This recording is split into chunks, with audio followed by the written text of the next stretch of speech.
Hello friends, आपका स्वागत है सिविलियन क्लासेस में। तो आज हम बात करेंगे कंक्रीट टेक्नोलॉजी के बारे में, जिसमें हम लोग यूनिट नंबर 4 पढ़ रहे थे, है ना। तो पहले बच्चों बहुत सारे यूनिट नंबर 4 में बहुत सारे टॉपिक को हमने कवर किया था। तो आज हम देखेंगे different types of compaction. Compaction के बारे में हम पिछले क्लास में बात किए थे, तो आज हम बात करेंगे डिफरेंट टाइप्स ऑफ कॉम्पैक्शन।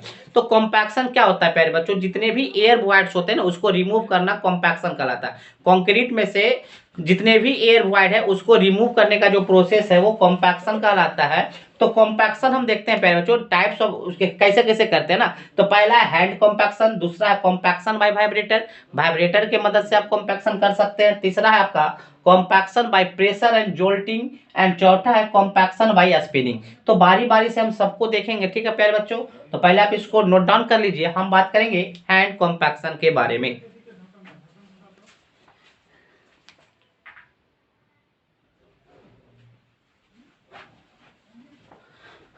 फिर बच्चों हम लोग देखेंगे हैंड कॉम्पैक्शन, है ना, हैंड कॉम्पैक्शन। तो इससे तो साफ दिख रहा है, अगर आप कॉम्पैक्शन अपने हाथ से करते हैं तो वो क्या कहलाता है, हैंड कॉम्पैक्शन कहलाता है। तो मेरे बच्चों हैंड कॉम्पैक्शन जो है ना वो वैसे प्लेस पे किया जाता है जहां पे आपका कंक्रीट वर्क उतना ज्यादा इंपॉर्टेंट नहीं, मतलब जो कंक्रीट का जो स्ट्रक्चर बना रहे हैं वो उतना ज्यादा इंपॉर्टेंट नहीं है, मतलब अनइम्पॉर्टेंट कंक्रीट वर्क के लिए आप हैंड कॉम्पैक्शन कर सकते हैं। बात समझ में आया। हैंड कॉम्पैक्शन जो करते हैं ना वो अनइम्पॉर्टेंट कंक्रीट स्ट्रक्चर के लिए किया जाता है, ठीक है ना। बड़े बड़े स्ट्रक्चर में इसका यूज नहीं किया जाता है, ठीक है। अब देखिए हैंड कॉम्पैक्शन जो है ना किस किस इक्विपमेंट के सहारे कर रहे हैं, उसमें हैंड कॉम्पैक्शन किस किस इक्विपमेंट के सहारे कर रहे हैं। तो पहले बच्चों हैंड कॉम्पैक्शन भी 3 इक्विपमेंट के सहारे करते हैं, जिसमें होता है rodding, ramming and tamping. Rodding, ramming and tamping. तो देखिए प्यारे बच्चों हैंड कॉम्पैक्शन इंक्लूड्स, दो बार फिर लिखा गया, hand compaction includes rodding, ramming and tamping, ठीक है ना। तो चलिए प्यारे बच्चों रॉडिंग के बारे में देखते हैं। रॉडिंग क्या होता है ना, एक ऐसा रॉड होता है जिसका लेंथ जो होता है वो 2 मीटर होता है और उसका जो डाया होता है वो 16 mm होता है। रॉड का जो डायमीटर होता है वो 16 mm और उसका लेंथ जो होता है वो 2 मीटर होता है। It is poking into the concrete. पहले पोकिंग का मतलब उसे पुश करना, इंटर इंटर करना, मतलब उस रॉडिंग को हम क्या करेंगे कंक्रीट के स्ट्रक्चर में इंटर करेंगे, पोक करेंगे, and removing air whites, and उस एयर उसमें से एयर व्हाइट को रिमूव कर देंगे। It also pox the concrete between the reinforcement. प्यारे बच्चों ये क्या बोला, ये जो रॉडिंग है ना, मान लीजिए आप रेनफोर्समेंट का छत बना रहे हैं, मतलब छत जो छत बनेगा प्यारे बच्चों तो उसमें तो आपका क्या होगा, ये छड़ तो होगा। तो छड़ के बीच में जो कंक्रीट होगा ना, छड़ दो रेनफोर्समेंट के बीच में, दो रेनफोर्समेंट के बीच में जो आपको कंक्रीट होगा ना उस कंक्रीट को भी क्या करता है, पोक कर देता है। पोक करने का मतलब क्या होता है प्यारे बच्चों, उसको भी ये कॉम्पैक्ट करता है। And rodding is made of iron, wood and bamboo. प्यारे बच्चों आपका जो रॉडिंग जो बना हुआ होता है वो आयरन का बना हो सकता है, आपका वुड का बना हो सकता है और बम्बू का भी बना हो सकता है। Next rhyming. राइमिंग प्यारे बच्चों, ramming is use to compact the concrete in case of unreinforced. प्यारे बच्चों राइमिंग का हम यूज वहां पे करते हैं, वैसे कंक्रीट स्ट्रक्चर में करते हैं जहां पे रेनफोर्समेंट नहीं डाला गया जाता है, जहां पे मतलब छड़ नहीं डाला जाता है, मतलब प्लेन सीमेंट कंक्रीट पे हम रैमिंग का यूज करते हैं कॉम्पैक्शन के लिए। रेनफोर्स्ड कंक्रीट स्ट्रक्चर पे हम इसका यूज नहीं करते हैं, ठीक है ना। Next ramming do not use in case of reinforced by reinforcement में डिस्टर्ब एंड फॉर्मवर्क में ब्रेक। पहले तो यही सेम बात फिर लिखा है कि रैमिंग को हम यूज नहीं करते इन केस ऑफ रेनफोर्स्ड। रेनफोर्स्ड के केस में हम रैमिंग का यूज नहीं करते हैं, एंड रेनफोर्समेंट क्या करता है, डिस्टर्ब करता है कॉम्पैक्शन करने के में। और फॉर्मवर्क जो मान लीजिए जो छत का ढलाई कर रहे हैं तो उसके नीचे फॉर्मवर्क होगा तो उस फॉर्मवर्क वो क्या कर देगा, तोड़ देगा, ठीक है प्यारे बच्चों। Next tamping. तो tamping is a wooden cross section. Tamping क्या होता है, एक वुड का बना हुआ, लकड़ी का बना हुआ होता है जो स्क्वायर क्रॉस सेक्शन में होता है। उसका क्रॉस सेक्शन जो होता है 10 centimetre into 10 centimetre, and its surface is very smooth. और इसका सरफेस जो होता है वो बहुत ही ज्यादा स्मूथ होता है, ठीक है प्यारे बच्चों। Next it is use for levelled the surface. और ये क्या करता है, सरफेस जैसा जो होता है प्यारे बच्चों आपका, उससे आप देखते हो ना प्लास्टर जो करता है, मिस्त्री जो प्लास्टर करता है, इस तरह से लकड़ी का जो यूज होता है वो टैंपिंग ही होता है ना। And it is use for level the surface. और सरफेस को लेवल करने में भी काम आता है, जैसे कि रूफ के सरफेस को लेवल कर देगा, फ्लोर के सरफेस को लेवल कर देगा, पेवमेंट के सरफेस को लेवल कर देगा। तो टैंपिंग का यूज हम कॉम्पैक्शन के साथ साथ सरफेस को लेवल करने में भी करते हैं। तो प्यारे बच्चों ये आपका था हैंड कॉम्पैक्शन, ठीक है ना। अब हम देखेंगे कॉम्पैक्शन बाय वाइब्रेटर, ठीक है ना। चलिए इसको नोट डाउन कर लीजिए।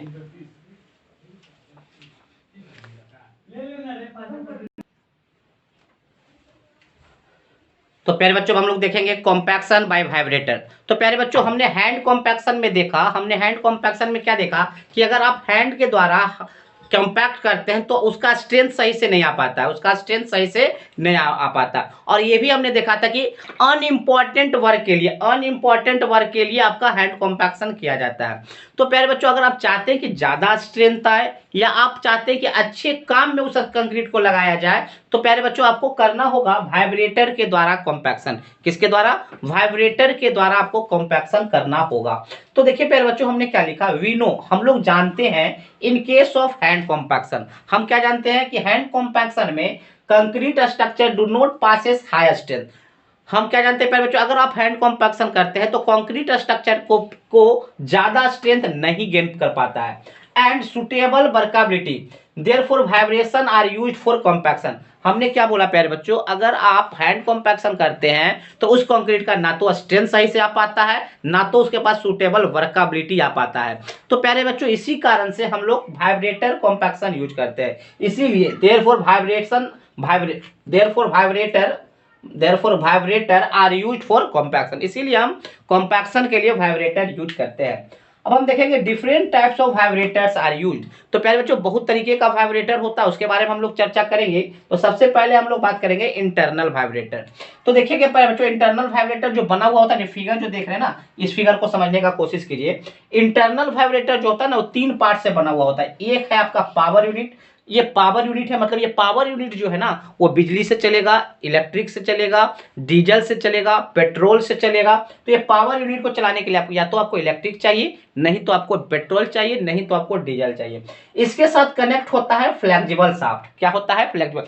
फ्लेक्सिबल शाफ्ट नाम इसलिए है कि ये जो शाफ्ट है ना वो फ्लेक्सिबल, मतलब वो मूव कर सकता है किसी भी डायरेक्शन में। और इससे कनेक्ट है नीडल।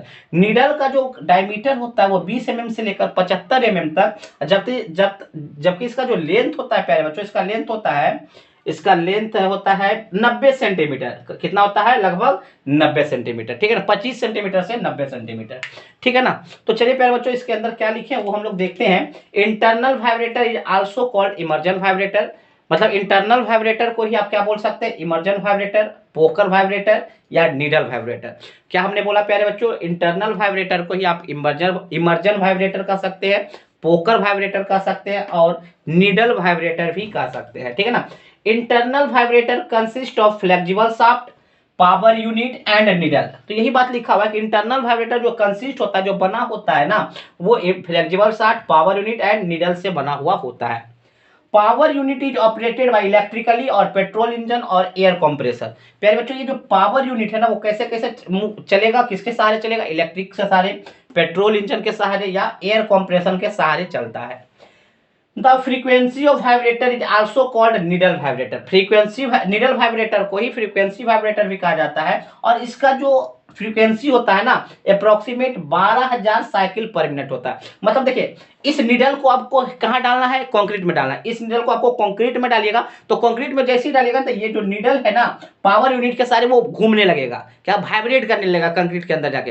तो जो घूमने लगता है ना वो कैसे घूमता है? 1 मिनट में 12,000 बार वो घूम जाता है। 1 मिनट में 12,000 बार घूम जाता है, मतलब इसका फ्रीक्वेंसी है 12,000 साइकिल पर मिनट। तो पहले जो जैसे वो मूव करेगा ना सारे जितने भी आसपास में जितने भी एयर वाइट थे उसको रिमूव कर देता है।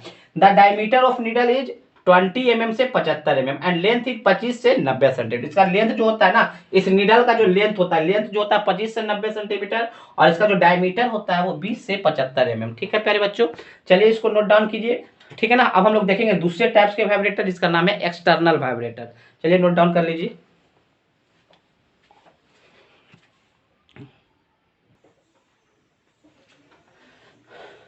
तो प्यारे बच्चों हम लोग देखेंगे सरफेस वाइब्रेटर। देखिए सरफेस वाइब्रेटर क्या होता है? सरफेस वाइब्रेटर देखिए मान लीजिए इस तरह से एक टेबल होता है, इस तरह से जिसको नाम दिया जाता है स्क्रीड टेबल। क्या दिया जाता है? Screed table. इसके ऊपर क्या होता है? एक फ्लेक्सिबल क्या कहते हैं शाफ्ट लगा हुआ होता है। और ये क्या करता है ना, मान लीजिए इस सरफेस को हमको क्या करना है? इस सरफेस को हमको कॉम्पैक्ट करना है।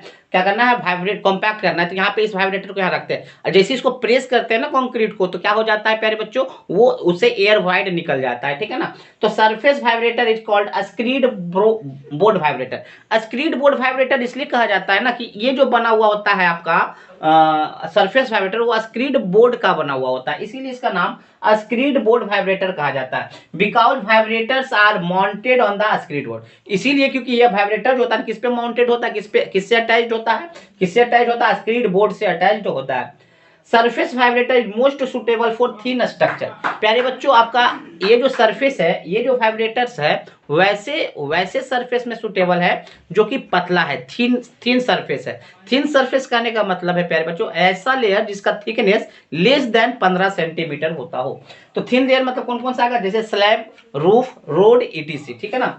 It is useful for the thickness of structure is less than 15 centimetre. वैसे स्ट्रक्चर के लिए सुटेबल होगा जिसका थिकनेस 15 सेंटीमीटर से कम होगा। Surface vibrator also called levelled the, मतलब आल्सो क्या करेगा, क्या काम करेगा, level the surface and make smooth. पहले जो सरफेस वाइब्रेटर, अब इस सरफेस वाइब्रेटर को जहां भी रखेंगे वो स्मूथ कर देगा वहां के सरफेस को, तो ये लेवल करेगा और स्मूथ कर देता है सरफेस को, ठीक है ना। तो ये था आपका सरफेस वाइब्रेटर। अब हम बात करेंगे टेबल वाइब्रेटर का। तो देखिए पहले बच्चों टेबल वाइब्रेटर जो होता है ना, वो हम लोग का जो कॉलेज होता है ना, डिप्लोमा जो कॉलेज है उसका जो लेबोरेटरी है, अगर वहां लेबोरेटरी में किसी तरह का कॉम्पैक्शन करने का काम आता है या लेबोरेटरी के दौरान किसी को कॉम्पैक्ट करने का काम आता है तो उसको कॉम्पैक्ट किया जाता है टेबल वाइब्रेटर से। तो लेबोरेटरी में जो वाइब्रेटर होता है वो टेबल वाइब्रेटर होता है। तो टेबल वाइब्रेटर से हम छोटे छोटे क्यूब का हम क्या कर सकते हैं, कॉम्पैक्ट कर सकते हैं। लार्ज स्ट्रक्चर को तो कॉम्पैक्ट नहीं किया जा सकता। टेबल वाइब्रेटर में क्या होता है ना, टेबल वाइब्रेटर में नीचे स्प्रिंग लगा हुआ, टेबल वाइब्रेटर में नीचे क्या होता है, स्प्रिंग लगा हुआ होता है। जैसे ही हम क्या करते हैं इलेक्ट्रिक से उसको चलाते हैं तो स्प्रिंग वाइब्रेट होने लगता है, नीचे का स्प्रिंग वाइब्रेट होने लगता है। जैसे स्प्रिंग वाइब्रेट होने लगेगा तो ये टेबल भी वाइब्रेट होने लगेगा और इसके ऊपर कोई भी स्ट्रक्चर रखेंगे कंक्रीट का तो उसको वाइब्रेट करेगा और वाइब्रेट करके उसको एयर को रिमूव कर देगा। तो this is special case of formwork vibrator. यह स्पेशल केस है किसी फॉर्मवर्क वाइब्रेटर का। The vibrators are clamped into the table. जो वाइब्रेटर होता है वो टेबल से अटैच्ड होता है and table is mounted on the spring. और जो टेबल होता है वो स्प्रिंग से टच रहता है, अटैच रहता है। व्हेन वाइब्रेटिंग इज स्टार्ट, जब आप वाइब्रेटिंग को स्टार्ट कर देते हैं, वाइब्रेशन को स्टार्ट कर देते हैं, सो स्प्रिंग वाइब्रेट्स, तो स्प्रिंग वाइब्रेट करने लगता है। स्प्रिंग क्या करने लगता है, vibrate, and it transfer to the table. और जैसे स्प्रिंग आपका वाइब्रेट होगा तो उसके ऊपर जो टेबल है वो भी आपका वाइब्रेट होने लगेगा। अब देखिए प्यारे बच्चों, table vibrator is mostly use in laboratory. Table vibrator जो है वो लेबोरेटरी में ज्यादातर यूज होते हैं और table vibrator is use for small cube. हमने पहले ही बता दिया कि टेबल वाइब्रेटर का यूज हम लोग स्मॉल क्यूब्स में करेंगे ना कि लार्ज स्ट्रक्चर में करेंगे। तो प्यारे बच्चों हम लोग को जो मेनली पढ़ना था वो हैंड कॉम्पैक्शन या कॉम्पैक्शन बाय वाइब्रेटर ही पढ़ना था। इसके अलावा जो भी हमने बताया था pressure and jolting and pressure by spinning वो सब पढ़ने की जरूरत नहीं है, ठीक है ना। अगर आपको कॉम्पैक्शन टाइप्स ऑफ कॉम्पैक्शन लिखने का आता भी है तो आप क्या लिखिएगा, hand compaction and compaction by vibrators, ठीक है प्यारे बच्चों। चलिए इसको नोट डाउन कर लीजिए।